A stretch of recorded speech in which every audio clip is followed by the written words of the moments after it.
Welcome into Inside LAFC podcast, the decision day drama. We are going to relive all of it, and we'll get you ready for the playoffs. It's a very exciting show. Glad you could join us. I am Max Bretos, as always, joined by Steve Beitashour. Woo! Got your breath back yet? That was exciting. I don't know which TV to look at, which iPad, phone. I had everything going on right now. That was insane. But yes, I got my breath back.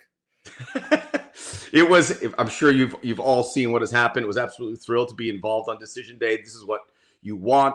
You always see when the final day of the Premier League, which has promotion, relegation. I mean, what are the European leagues? Everyone's looking at their phone in the stadium. We got to have a little bit of that to see LAFC finish first. We'll let you know what that means, and we'll have bold playoff predictions. So I hope you're ready to bring it here, Beta. We'll find out if you're going to go chalk or, as is tradition in MLS, where things get a little wacky, where the brackets get out of hand. Yeah, we'll see. I think the bracket can get out of hand early, but I'm going to be boring. A little hint towards the end. I'm going to be boring towards the end, but that's okay. We'll get to that. We got the Dodgers and the Yankees in the World Series. So that is the matchup they have wanted for decades. They haven't had one since 1981. The dream matchup in MLS, no doubt, would be Inter Miami and LAFC. Well, I think Inter Miami, LA Galaxy would probably make the powers that be there as well. We'll see how it rolls out. The key is Inter Miami, and whoever gets that matchup is going to have to travel. We'll see if that's the prediction we have. But let us get into decision day drama. And LAFC now, 6 straight wins to finish the year, looking pretty healthy. Tested in this game against the Earthquakes. We talked about it last week. This is a team you want to play spoiler. They have been off the map, off the grid, and now all the attention's on them. They take the lead. Frustrating first half. Did not have a shot on target, LAFC. Didn't have a shot on target until about the hour mark. And then things went bananas. And I think if LAFC ties that game or loses that game, we're having a much different conversation. But the fact they could storm back with this impact off the bench really puts LAFC in the catbird seat, literally because they are the one, and also because they are playing better than just about anyone in the Western Conference. They are playing better than. Yeah, they have the hottest streak right now, right? 6-game win streak going into the playoffs.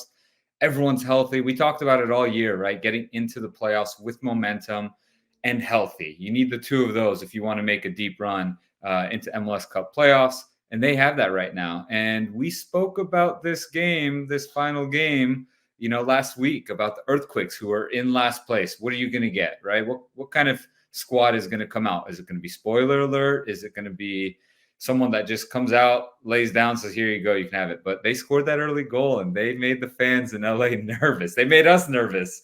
But it was an exciting game. I was pumped. I was glued in. San Jose could have made you don't want to be on that kind of record with the most goals ever in a season, which they have owned. And by the way, they were at 75 goals, and they held on. It was 1-0 deep into that game, and then maybe we avoid that, and maybe we avoid the 25 losses in the season. In the end, they got both. And that's something San Jose is going to have to live with until the next team that knocks them out. But 25 losses in a 34-game season, that's going to be hard to beat, unfortunately. Not to make this an Earthquakes podcast, but that's going to be hard to beat. Yeah, well, I mentioned it again last week when we said, are they just going to come out? They didn't show anything the game before. They were their last home game against Salt Lake, and they didn't even put up a fight. It was a little bit embarrassing. And so, we talked about it. If they get an early goal, it could be tough, right? Their tails can go up. They could say, okay, you know what? We're going to defend a little harder now. We're going to get stuck into 50-50s, which, as a player, when you have the playoffs to look forward to and the other team doesn't, you have this in the back of your head, like, you know what? I'm not going to get into this 50-50. I have next week. I can't get hurt here, where they're like, I don't care if I get hurt. I'm going to go hurt you. I'm going to play spoiler. And so that you had that sense, you had that taste the whole time you're watching the first half, and until the 63rd, 64th minute, until an errant mistake by Rodriguez from the Earthquakes, I was worried. I was like, man, I don't know if LAFC is going to get it. But, that changed everything. He heads that ball straight to Bouanga, of all people, inside the box. Don't hit that there, buddy. We talk about defending 101, clearances high and wide, get them out of the box. And The beta handbook. Thank you. Well, that's why they gave up so many goals, right? Too many mistakes like that, because now the floodgates open. It takes one mistake. Now everyone, the energy levels just drop as a player. When you're in it, when you have the clean sheet, everyone's fighting a little harder. Everyone's throwing their bodies in the way to get the block, sliding to make saves. But then a goal like that happens, and you can just tell right there, earthquakes, white flag, it got thrown in. So, but also LAFC, they're like, all right, we got it. Now that it was almost like the caffeine shot just hit their espresso shot, they got the energy. They were flying after that. And that's the LAFC we're used to. So as the game went on, the playoff matchups were changing at a rapid pace. But one thing about LAFC, and we'll talk about what the expectations will be in the playoffs. Once again, Steve Cherundolo went to his bench and they delivered. Nobody has this depth. We saw it in the Vancouver game, LAFC winning home and away down the stretch. You have Kai Kamara, Nate Ordaz, Ilie Sanchez come off the bench and combine on that game-winning goal. Here, Edward Atuesta comes off the bench. As we've talked about Timothy Tillman and Lewis O'Brien, that is your midfield engine room moving forward. They have been exceptional, which means Atuesta and Ilie are going to probably come off the bench. But Atuesta comes off the bench, scores, then assists on the important third goal. Kai Kamara made an impact. Ryan Hollingshead came off the bench. We were hoping to see Carlos Vela. We didn't know he was there. And then Aaron Long starts cramping up. You have to bring in a defender. And then Marlon comes in and scores this goal. And the best images of the year, him overcome with emotion with his family. He has 3 or 4 kids coming out that they all moved here to Los Angeles to be part of it. It was pretty stunning. And then, so LAFC gets number 1. We'll talk about the playoff. And Houston, who helped out LAFC with that late goal, move up to 5. And we were saying, because Ben also was like, didn't have a reaction like, oh man, now I have to play Seattle, which is a red hot team who dropped from 3 to 4. So we'll talk about what it looks like, but it was wild. Every matchup, we thought LAFC was going to play the Rapids. Then I thought they were going to play the wild card. Then I thought they might play Minnesota. And now we're back here, the wild card. We're recording this before the wild card. It's going to be either Vancouver or Portland. But I mean, we did not know until the 111th minute or whatever, 101st minute of that Houston Galaxy game. Yeah, and that's the thing with every single team, every fan, or even neutrals. You're watching the screen, but you're also watching the table. The live ticker, like, where's your team going? All right, what's the scenario? Who are you playing? And so I'm watching LAFC's game, and I'm like, man, 2-1. They need one more. We talked about this. The tiebreakers. They need that goal differential, and Marlon, great goal, way to come on. First goal for LAFC, a huge one, and you're thinking, okay, LAFC, we got this. We're at number 1, and then a penalty for Galaxy in like the 93rd, 94th minute. Come on, if that happens, you're like, oh, that's it. Yeah, it was meant to be. That's fine. It's just not meant to be. That's fine. We'll take second. That's okay. Their fans are probably pumped at this point. Like, yeah, we got it. We got first place. You have that bye. You don't have to play the initial. You get the little bit of a break. So they're pumped. And then what happens? 90, I think 101. 101st. My boy, Daniel Stairs, for all those LAFC fans, we went to college together at San Diego State University. From Burbank, I believe. He's an LA guy. Burbank, played for the Galaxy, right? Went through their system, was with Galaxy 2, played numerous years for the Galaxy, scores a huge goal for Houston and for LAFC. So now he's an LAFC. I called him up. I said, you're an LAFC legend, my friend. That's a great point. What a goal. If you see Daniel Stairs walking around town, get him a coffee. All right. That's it. LAFC supporters. Give him a beer. He'll appreciate it. I know all the fans appreciate it. But I mean, you're an emotional roller coaster ride for that, like 7 to 10 minutes. Just like, what is going on? And at the end, you can see the images of all the LAFC fans, the 3252, like watching their phones or iPads or whatever. And like, we got it. So very cool. This is why you love it. This is why you love Decision Day. It's a different type of excitement. I had a similar feeling with the Rapids in 21 when we won the West, because at the time we were like third, maybe fourth, but the three teams above us either drew or lost.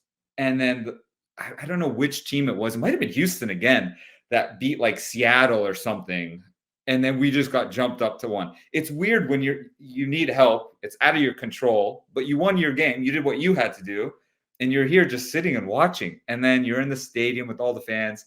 It's a different type of excitement. It's so fun to be part of. And it was really cool to see again. Well, more excitement on the way. And we're going to give you an idea of the playoff format in case you don't know. It's unique. So we have the wildcard games Tuesday and Wednesday of this week to determine who will play Inter Miami, who will play LAFC. We'll know that at the end of Wednesday night. Then we have round one, which will start from October 25th through November the 10th. These are best of three. So you got to win 2 games. After the 90 minutes, if the games are tied, we need a winner. They're going to go straight to penalties. So that'll be 8 in the West, 8 in the East to determine who makes it to the conference semifinals. There is an international week. So national teams will take center stage. LAFC international players, Denny Bouanga, Maxime Chanot, Matty Bogush, all that are going to join their national teams. Then 2 weeks after, so November 10th, round one ends. November 23rd and November 24th, conference semis right before Thanksgiving. That is a single game with extra time after the 90 minutes and then penalties. And then the conference final will be the following week, November 30th, December 1st. MLS Cup, December 7th. Look, people will argue about the best of 3. Maybe home and away is the way to go. And it probably is. I don't know. But it is what it is. It's lengthy. The thing that is unfortunate is the international break. That stops the momentum, and we all kind of forget about MLS. But otherwise, it's a lot of inventory. It's good for the broadcasters. I love calling more games. Bring it on. We'll learn to live with it. Maybe there'll be a day where we can find a way to squeeze it all in before that international break, but that's what we got. I don't mind the playoff format. I understand why they do the best of 3 because it's possible that an 8 can beat a 1 in a one-off because you get lucky. Sorry to interrupt debate it, but the reason they also have that is because it's a reward for these playoff teams. You make it, you get a home game. That's important for these clubs. Yes. So that as well. It's obviously it's a good way to reward all those teams that are in the playoffs. Okay, you get a home game. But again, it takes out that one-off. Like, man, you let's just say you got an early red card or something, and now your whole season of hard work and you were the 1 or 2 seed and you lose in one game because the other team parked the bus, got to penalties, and it's frustrating as a player. I have had a season like that where we were the 2 seed and somehow we lost to a team that, got in on the last day because of, again, similar to decision day, someone else helped and brought him back in.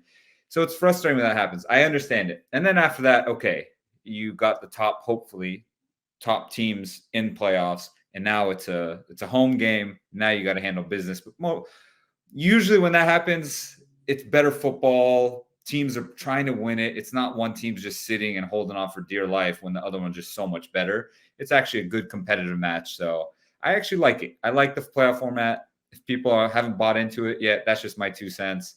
Hopefully they enjoy it. But I wanted to go back and touch real quick on Lloris's save in the 87th minute. Breakaway, 1v1 from 6 yards out. The little kick save that he makes. We got to give some defenders and goalies some credit because if that doesn't happen, I talked about Tillman the week before, the clearance off the goal line. Like, think about the small amount of details and a little bit of luck, big moments that LAFC needed to get this one result. So Hugo Lloris, 87th minute, huge save to keep him 2-1. And then, Marlon gets the game winner. So sorry, I had to go back. I had to touch on that. Right. That's an important detail. And put in your memory banks if LAFC get where they want to go. And it's a great point. Look, if LAFC had a one-off game in the quarterfinals and they played Portland and they got a plucky goal and we're sitting there 1-0 in the 70th minute going, oh, my God, it's going to end. Now you have a little bit of rope. You have a little bit of rope that you can get out of it in the second. But hopefully there's no home losses here. That's why you played so hard. Exactly. The playoff primer. Let's get you ready for what we are expected to see. The thought of who could probably get through here. We have the wild card games. I think in the West, it's LAFC 1, Galaxy 2, RSL 3, Seattle 4, Houston 5. Of all those teams that could possibly win it, I think it's 3. I think it's who can make the final. It's probably LAFC, Galaxy, and Seattle. In the East, Inter Miami 1, Columbus, Cincinnati, Orlando, and then Charlotte was 5. And then the rest of the East, I think it's 2. I think it's going to be, we'll see Inter Miami, Columbus. Orlando's interesting, but they're talented.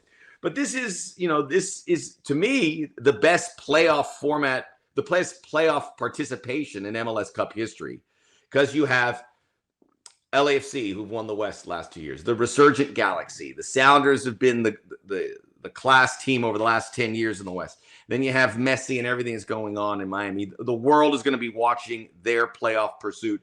And then Columbus are the champs. We forget that. So this is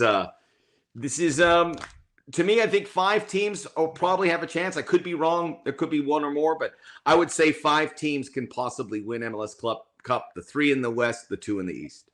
Yeah, I tend to agree with you. I think those are the powerhouse teams. I would have said Galaxy should have been the runaway favorite a month ago, but they've been holding on for dear life. They haven't been able to get results that we thought they should have.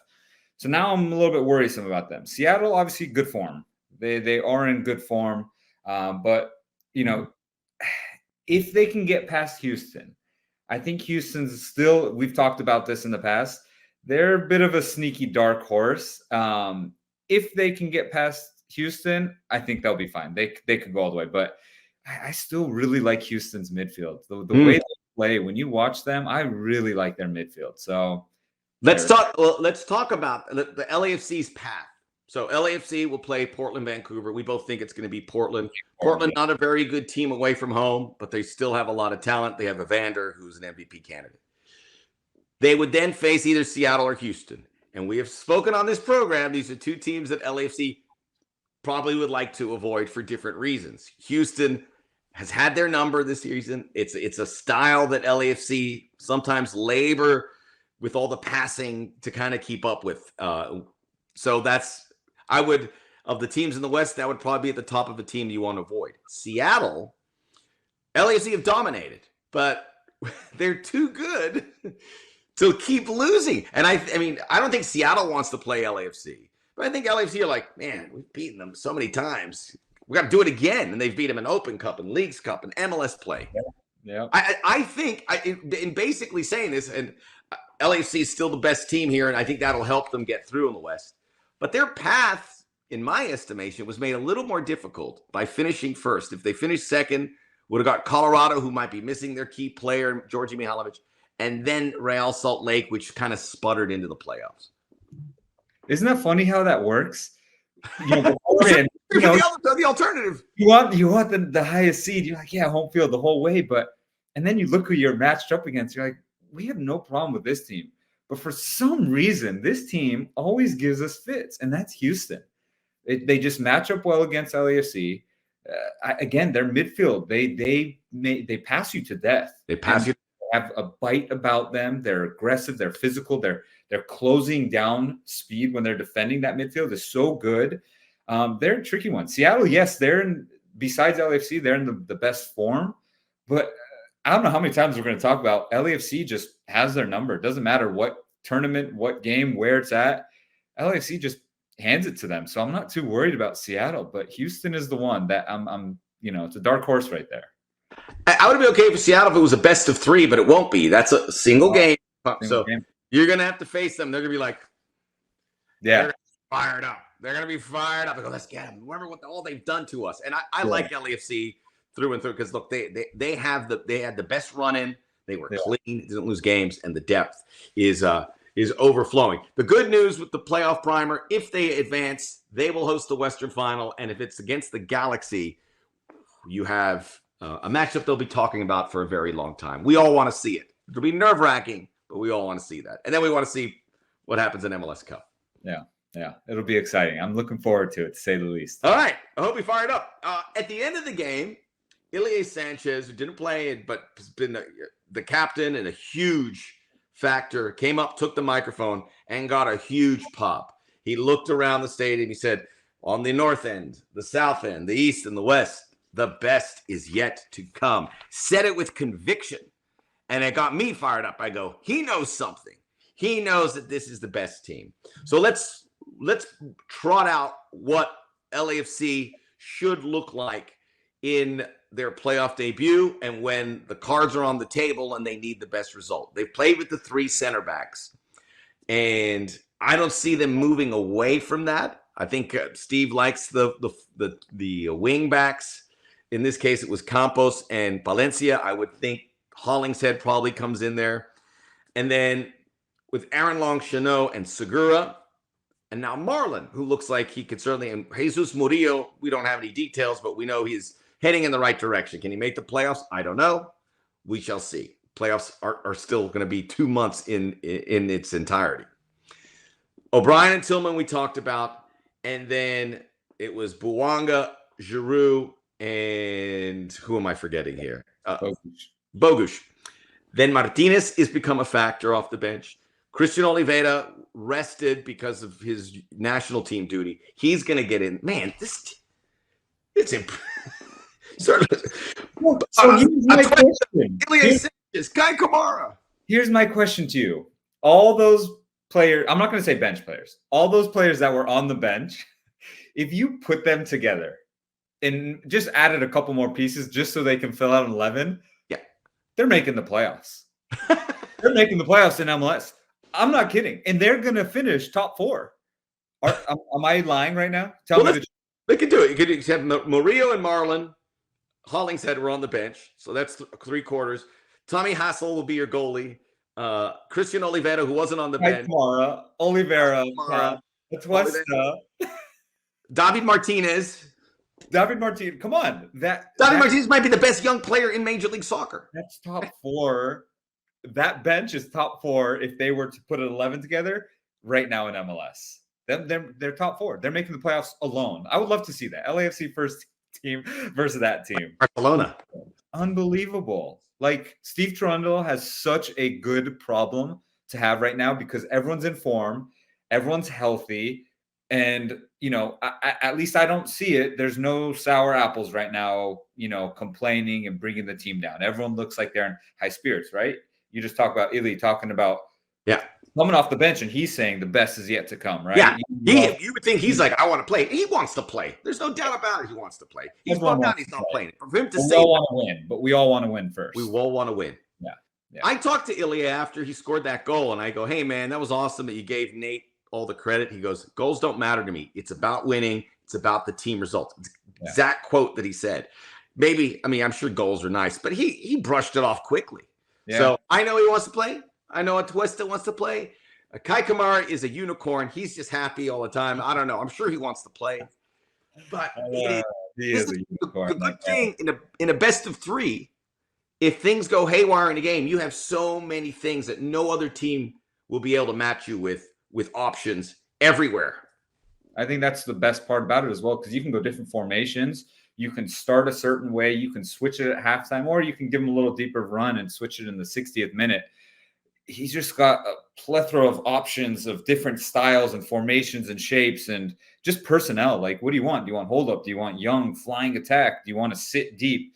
Pull those wing backs back. So now you're a 5. He's got so many options and quality options. You can sub out any of those guys and put one of the players off the bench in, and no one's going to be like, oh, they just dropped the level. No, they stayed the same, and it's always a high level. It's pretty incredible to see. If they played Houston, we just talked about it, which is a possibility. That's where you think they could go to the back 4. You bring in one of those midfielders, you congest it, and they did that when they played Houston and they adjusted. I said, okay, they could throw that. They are equipped to do anything that is required here. Yeah, they are. They are equipped to do that, and we'll see. Obviously, you don't want to get ahead of yourself, right? You want to take care of. We think it's going to be Portland, so you want to take care of Portland first. They got three guys up there that have double-digit goals, so don't look past them. You still have to handle business, but yeah, I do think we could see some formation changes, from round to round, from team to team, because sometimes that's just what it takes, and they've done a phenomenal job this year of doing that. I never thought they'd get away from the 4-3-3, but they just look comfortable with the 3 center backs and those wing backs, right? Whether it is Hollingshead or Campos or my boy Sergi. Like they're doing a great job. The three of those just rotating and coming out and putting in a performance, a shift every single day. I think Sergi Palencia leads the league in tackles won, so he's putting in these tackles. That's my It's guy, great. right? Aaron Long was great. I hope he's okay. I know he cramped up, but he was coming in. There was a moment where he came around Buanga and was going to take a shot. Very mobile. So the only thing I wasn't crazy about what I've seen is set pieces. We had like 4 different guys take corners and free kicks until Atuesta came in, and that kind of resolved it. But it was Atuesta, Martinez took a corner, Bogusz, Buanga took a corner. So I mean, that's it. You got to play your strongest team, so set pieces have taken a bit of a backseat. Yeah. That's understandable. Set pieces, and I don't mind that. When your team is so in form in the run of play, it could take a backseat. You don't want set pieces to be your driving force to your success. So it's always nice to have in the back pocket when, games are a little tight. It's a 0-0 and it takes you over the edge. But LAFC is so good in the run of play of just wave after wave, attack after attack, and just suffocating you with their counter press. It's fun to watch. It was fun to be a part of when I was playing there. So they have good things ahead of them. They don't need to worry too much about those set pieces. We're going to end with a big drum roll here with the playoff prediction. Look at that. He's like Neil Peart over there. He's like jamming out. That's for us oldies, us oldies with the musical references. Hey, don't throw me in there. You're in. I'm in. I retired. I'm in. I was going to say we'll give you an MLS Cup final, but let's go ahead and throw out a Western final, Eastern final, MLS Cup. We won't have to give the winner. Just give you an MLS Cup final, so we're not on the hook for too much. Would you like to go first? You want me to do the East or West? Do you take one or give them both? No, do both. Start with the East. Give me the West. My East, I will say in the Eastern Conference Finals, Columbus and Miami. Boring, I know, 1 and 2 seed. Not boring at all. But here's where I'm switching. I was originally all year until like 3 weeks ago, on that Columbus train, saying they're going to go to the final game. But now, the last month, I'm watching Miami, and I'm like, how can I pick someone over them? They are just incredible. It's too much. Like I'm watching the highlights from the last game, and every goal was like a highlight reel, flicks and tricks, and just like it looked like Barca from back in the day. And everyone, yes, I know they have all those players with Busquets and Alba and Messi and drawing a blank on his name. Suarez. It's just like, yeah, they have the guys, but they're older, and you think they can't do that now, and they're doing it. So. That's my East. These kids aren't ready. The old guys are taking better care of themselves, and the kids just can't handle it. And then the West, it pains me to say LAFC and Galaxy. I'm hesitant with Galaxy. And I know LAFC fans don't want to hear Galaxy. Nah, don't pick them, because they're not in the best form right now. I think they were holding on for dear life. And anytime you don't get that one spot when you were holding on for it, I just don't know their state of mind going into the playoffs. But I'm going to go LAFC Galaxy and then LAFC to win that matchup. So that's my East. Miami, LAFC, which would be in Miami. So keep that in mind. If it's Columbus and LAFC, that will be in Columbus. Any other team in the East, LAFC would host. But I'm with you. I think it's going to be Inter Miami, Columbus in the East. I do believe Orlando is going to push Miami in the conference semis, and we'll give them a legit scare. But Inter Miami will come through. I'm not going to get cute here. So Inter Miami beats Columbus, and on the other side, it will be LAFC and the Galaxy. I agree with you too. The Galaxy are stumbling a bit, but I don't think Colorado has the horses right now, and I think RSL are not playing really great, although they did have a good finish. And it'll be LAFC Galaxy, and then we'll look back at decision day and Marlon's goal and say, they're playing here at BMO Stadium, because let's be honest, they're playing at Dignity Health. No one's won a game there. The Galaxy are a great, maybe the best home team this season. So good win decision day. And I also want to say this about Inter Miami is they were down 2-0 and they won that game 6-2. They are frightening. And if it is Inter Miami LAFC, you will have the best MLS Cup final of all time. If it was Inter Miami and Galaxy, it'll be the best because it's Messi and his buddies. But it will be an international event. Let's hope we get the former, Inter Miami and LAFC. Fingers crossed. If that is the matchup, if we are correct with our predictions, that is going to be the most viewed MLS Cup final ever. I'm saying that right now. Everybody, not just in the US or North America, everybody all over the world is going to be tuning into that one. And if it's LAFC, that's great for them. That's great exposure. So we're kind of pulling for Inter Miami in that sense, but you just want to make the MLS Cup and win it. And we'll see what happens. Usually MLS Cup playoffs are wild and there's upsets, and they'll probably be this time. But it's good to see that there's a more established ruling class because we need the super teams. And we kind of had a year of super teams here. Yeah, I agree.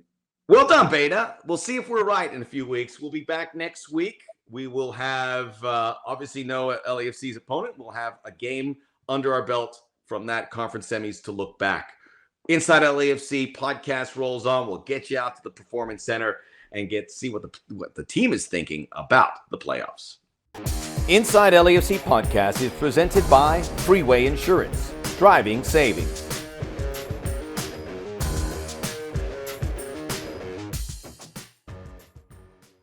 We are back here on Inside LAFC podcast, joined by LAFC Defender, a man who's making a lot of best 11s end of the season, none other than Aaron Long. We're also happy to say he's bringing back the Ryan Hollingshead stash. You're off to a good start. Just a little starter stash. Growing it out. Maybe I got a Halloween costume I need a stash for. I'm not sure. Not sure why it's growing there, but we're getting there.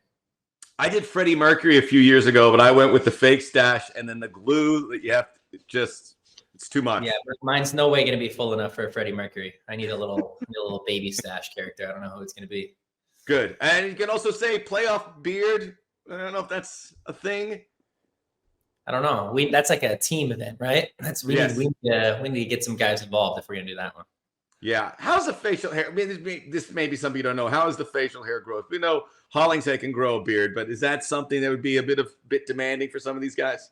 Yeah, it'd be demanding for me. This is all I got, dude. I got the goatee, the little chin strap, and the mustache. Once I start getting into these areas, it gets real patchy. Yeah. Unfortunately, I would love to have a nice beard like Ryan.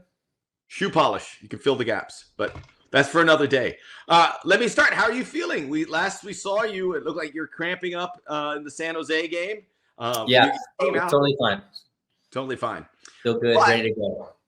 That injury, or no, that cramping allowed Marlon to come in, and it was a serendipitous moment where it led to him scoring a goal which overcame him. I mean, we were seeing these images where, he had his family on there. He was looking up. He was in tears almost a couple times. It was pretty special. Unbelievable. When you have a good team and everyone believes, it doesn't matter who's out there, right? Like, we're going to get the job done no matter the 11 that's on the field. And that's been the mindset from the team from the beginning. So just showcasing it again there from us. Well, let me ask you about that because, I'm talking with Beta. We mention it every week. And we want to give Coach Cherundolo a lot of credit because, as he's done in the last couple of years, had to integrate new players into the squad. And this year, Lewis joined relatively late, and then you had Marlon. You have a couple guys that you may not have really thought would have been featured players at the beginning of the season, becoming that, like Eddie Segura. Why do you guys think you're so – it always feels like they become part of the family. What's the secret there where you can bring in these guys and they feel like they've been around this club a lot longer than a week or two or whatever it is? I think it starts in training. I think the intensity that we have in training and the quality from the guys kind of brings everyone up, and you have to hit that standard every day here, and then it can translate to the field. I think another thing that's maybe a little bit different about this club is the amount of games that we play in a year, right? I think last year we had the most games played of any MLS team. This year we're going to have the most, if not, we'll be in the top 3 for sure.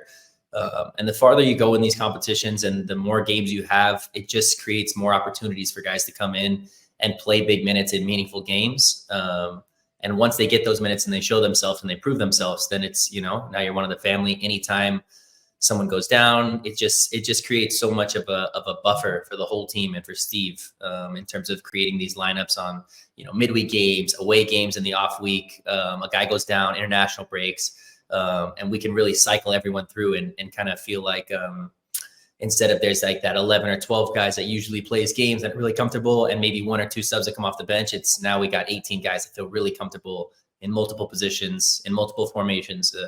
It's just another feather in our cap going into the playoffs. It certainly feels that way. And I forgot to mention Olivier Giroud, who's starting every game and looks like he could not be any happier living his life here in Los Angeles. I want to talk a little bit about you, but let's go back to the San Jose game, because we all sat there in awe watching these final moments and what happened in Houston, which allowed you guys to get the number 1 seed. Take us on the field. What you guys are all congregating arm in arm, and then you see the moment, and then you celebrate. What was how did that start? Obviously, the game ended, and then what was the communication like, knowing that something important could be happening in the next couple minutes? Yeah, I think as soon as Marlon scored, because it doesn't really matter what our we knew that Houston was up 1-0 at that point, so we needed to win by 2 goals. So nothing really mattered with the other game unless we were going to win by 2 goals, So then Marlon scores that goal, then everyone immediately starts checking the iPad, checking the phone. The game ends. It's 1-0, and everyone's like, okay, come on, can we close it out? And then we see a penalty is called, and at that point, everyone's like, okay, now this is probably looking at 1-1, and now we're going to take the second seed. There was a couple iPhones and iPads out there on the field, and as soon as the goal went in, the penalty went in, everyone kind of just turned off. It's like, all right, wasn't meant to be. We did our part, winning by 2. And it is what it is. I think that was like the 97th minute or something when that penalty went in. So I think everyone at that point is thinking, game over, 1-1, turn the phones off, iPads off. We can celebrate our win here and get ready for the playoffs, and we're going to be the second seed. I think it was kind of set in stone. There was no more hope at that point. And then our fans just erupted, a couple minutes later, and everyone just sprinted to the nearest phone and watched the goal. And then, the rest is history. It was just a celebration after that. Technology, man. How about that? Yeah, I mean, you got to love it, right? Finishing second would have been an improvement. Last year, you were the 3rd seed. So second seed, something to be really proud of. But what does it mean to you guys to get the 1 seed and to push the Galaxy down? Obviously, the playoffs will change the narrative possibly or reinforce it. But setting that target, and what did you guys talk about leading up to it and to be able to achieve that at the end of the regular season on decision day? Yeah, like it goes back to having so many games again, right? Like the farther you go in Leagues Cup or in an Open Cup, it usually means you're going to have to give up some points in the league. And even in Champions League last year when we were playing Champions League, there's so many games and important games that come up, semifinals, finals, that you have to rest guys in order to be ready for those games, that you're going to have to, maybe give up some points on the road or rest guys and not even travel them. So for us to have a full squad to be able to keep enough points going through the Open Cup, win that, and then make a big push at the end there, because I don't know if we were even in second or third at the end of that Open Cup run when we were resting guys. So to make a push and to be, nearly perfect to close the season out there and just keep the pressure on, give ourselves a chance, it's huge. And more than anything, it's just another chance for us to give another home game in the playoffs in front of our fans, in front of the 3252, which they deserve so much. And we love playing in front of them, and we're so good at home. So it just helps us. And any little help you can get in these moments in the playoffs, we'll take it. Second year for you with the black and gold. As you head into the postseason, and you guys made MLS Cup, and you had a good run in last year. I think you won 2 and you tied 1. You had a Campeones Cup near the end of the season. It was busy. This year, 6 straight wins, including the Open Cup, to lift it there. How do you feel you're better prepared for what lies ahead this year, or is it a similar feeling? How are you guys feeling? A little bit of a similar feeling, but I think there's some key things that are different. I think we have a little bit more tools in terms of guys coming off the bench. And I think that us having 2 formations and having a little bit of flexibility just gives us a little bit of a different look in the playoffs if we need it against certain teams. And it's going to keep a lot of teams guessing. Are they going to come in a back 4 and a back 5? who's going to be playing in which positions. And if guys go down or get injured, we have a ton of depth there. So I think we're feeling ready. I'll put it that way. We're feeling ready. How do you feel about the back three? Because that seems like the formation du jour. It's been working for you. And I would imagine it depends on the opponent probably. But how do you feel being able to go from one to the other and adapt if necessary? I like it. I think it, like I said, it keeps teams guessing. And I think I think the hardest teams to play against are the ones that you have a hard time game planning for, right? When it's in the middle of the week and you know the team's exact formation and this is how they're going to play and they play the same way for 4 or 5 years, it makes it a little bit easier tactically. Okay, this is how we're going to defend it. We know they're going to try this. Maybe let's clog up this area of the field and maybe you can give them some trouble. But us being able to keep teams guessing with our formations, but not only that, be able to switch in games tactically, it helps us a lot.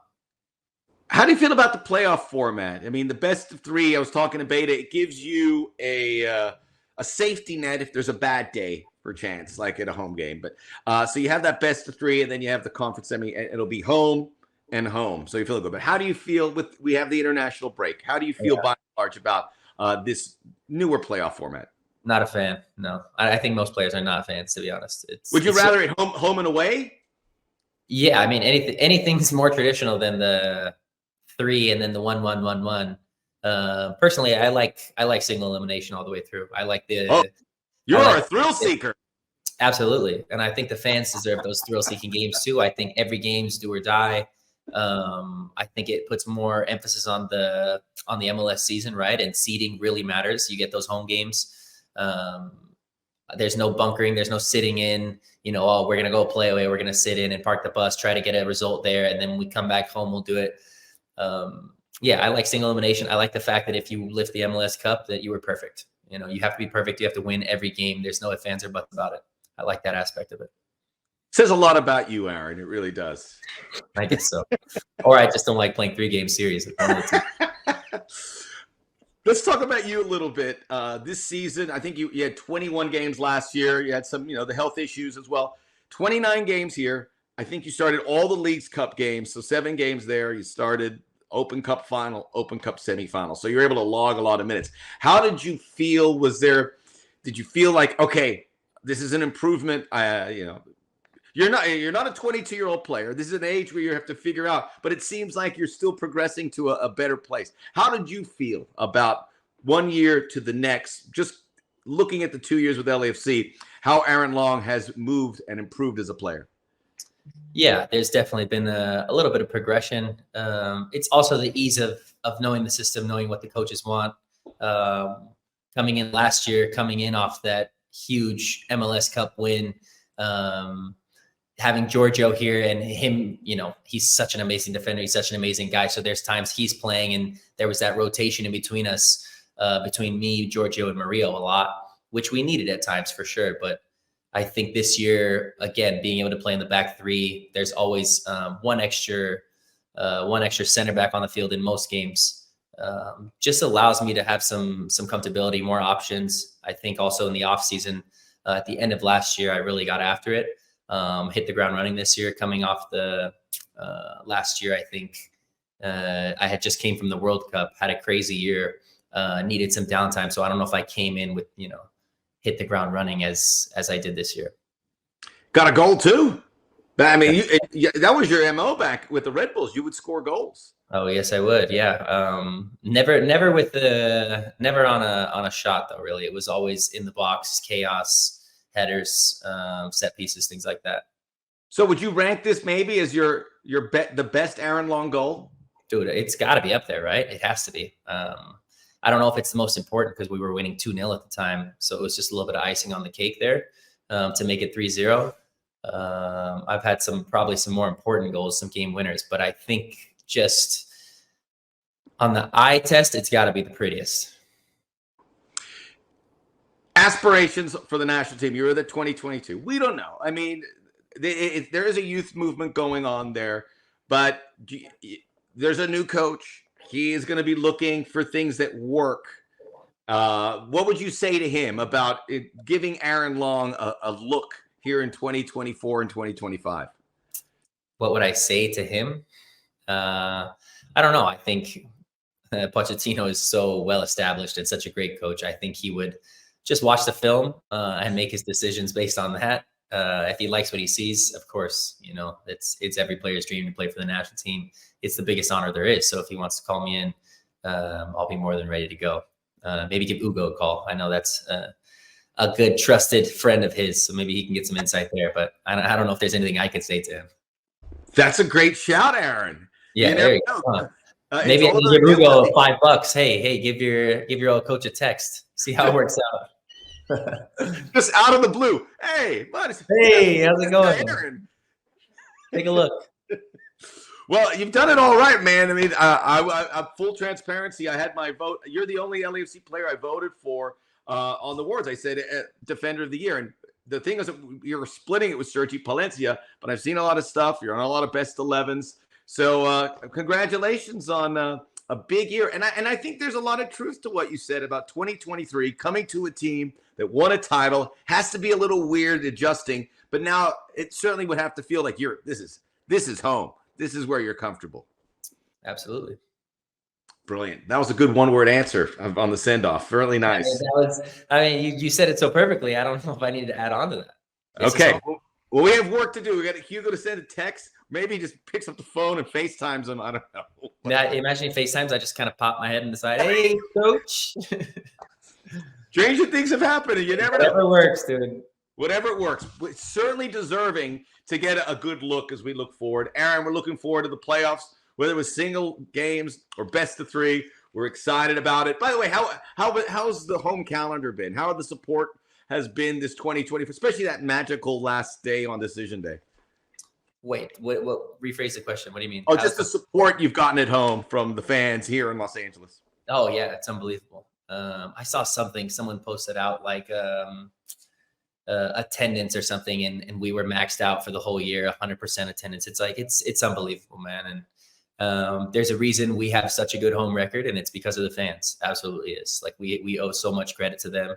And when we win these games and we say we're doing it for you guys and we want to play in front of you for these playoffs in the Western Conference Finals, we mean it. We really do. We need you so bad, and we love you guys. So look at that. It's been amazing. That's the send-off we wanted.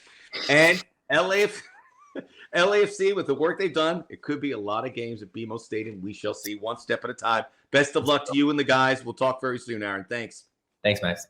That wraps up Inside LAFC podcast for Aaron Long and Stephen Beitashour. We'll be back next week to recap LAFC's first game in the postseason and looking ahead. Make sure you rate, review, download, subscribe. Tell a friend. We'll see you next time.